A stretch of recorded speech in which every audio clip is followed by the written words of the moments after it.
Hello, everybody. Welcome to the Hidden History of Texas. Episode 56 Texas leaves the Union and gets ready for the Civil War. I'm your host and guide, Hank Wilson, and this is the inaugural video episode of this program. I've had 55 other episodes, all have been audio, so please be kind. I'm old, have always been a radio guide, can do the best I can. Anyway, as always, the broadcast is brought to you by Ashby Navis and Tennyson Media Publishers. Visit ashbynavis.com for more information. Remember from the last episode that those who wanted to leave the Union forced the state to call a special convention. Now, in that election, in that convention, the separatists pushed through their agenda and quite frankly ignored any semblance of legitimacy. The procedures they followed were not even remotely close to having any type of standards.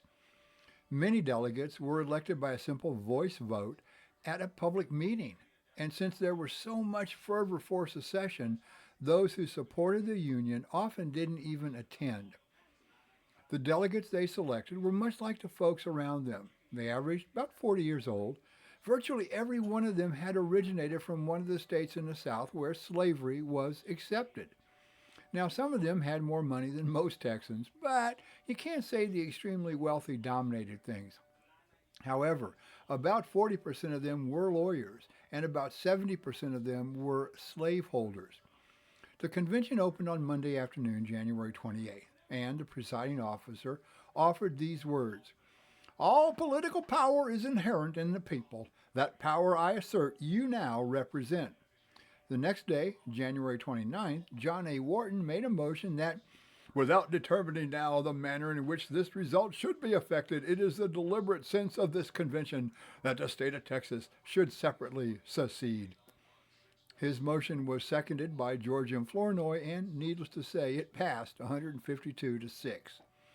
Over the next 2 days, the delegates wrote out the formal ordinance of secession, which called for a popular vote. This was different from the lower southern states, who simply passed a resolution and declared they had seceded. Of course, there was opposition to having a popular vote, but that motion was easily defeated, 145 to 29.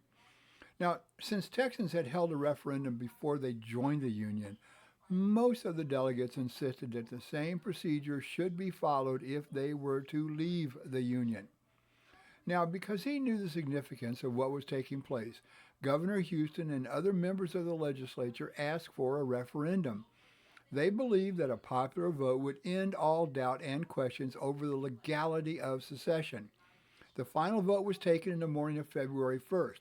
It was a roll call vote taken in alphabetical order. The final vote was 166 for secession and 8 against. One of the first steps the convention took after the vote was to form the Civil War Committee of Public Safety. They also sent delegates to Montgomery, Alabama, who took part in officially establishing the Confederate States of America. On February 4th, they adjourned.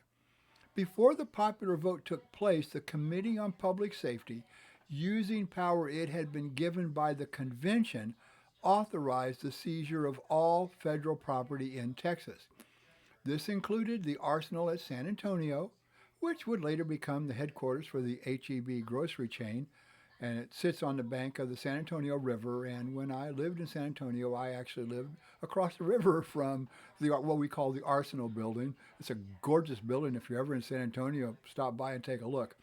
Anyway, this order resulted in the evacuation of almost 3,000 federal troops from Texas. These actions essentially made the secession referendum itself an afterthought.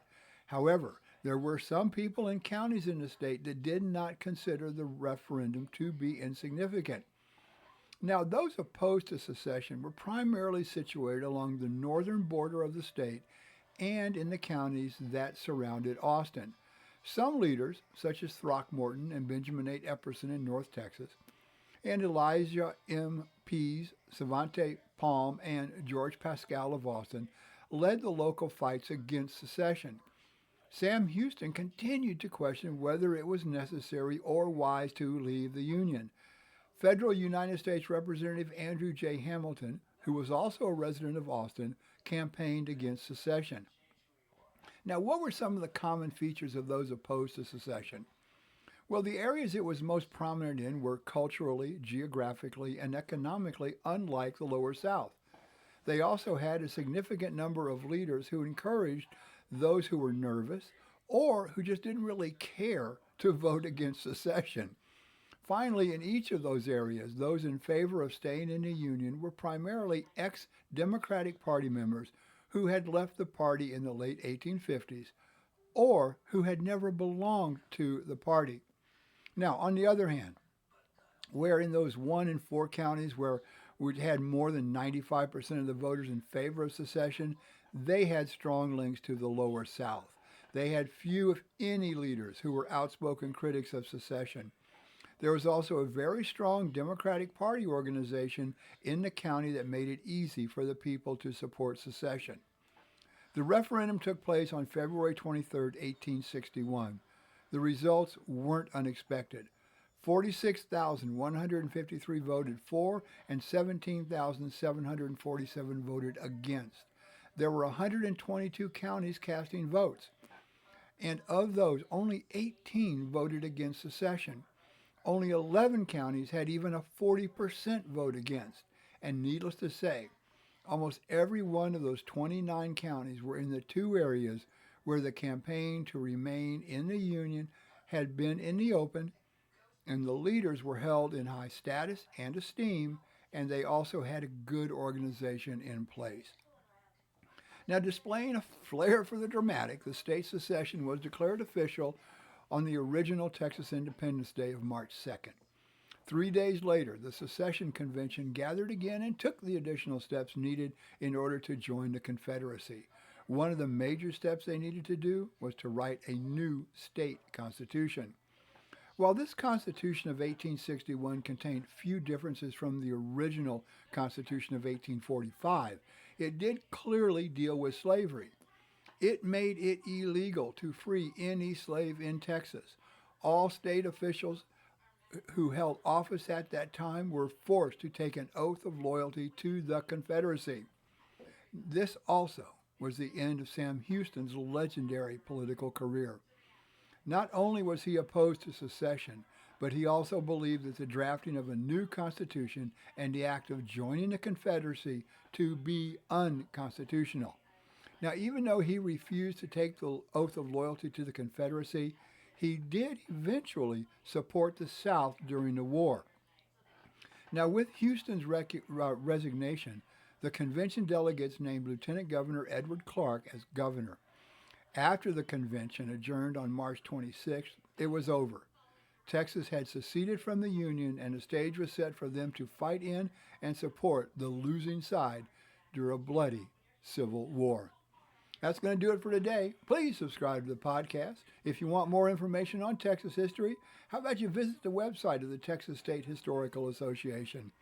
And don't forget, I have 4 audiobooks on the hidden history of Texas. You can find the books pretty much wherever you download or listen to audiobooks. Just do a search for The Hidden History of Texas by Hank Wilson. They'll pop right up. Or visit my website, arctx.org. That's arcx.org. And remember, if you like audiobooks, visit my publisher's website. There's an incredible selection of audiobooks there. In addition to mine, you'll find the classics, horror, science fiction, mental health, and much, much more. Check it out. Visit ashbynavis.com. That is going to do it. Thanks for listening, y'all. I'll talk to you next time. Have a great day and peace, y'all.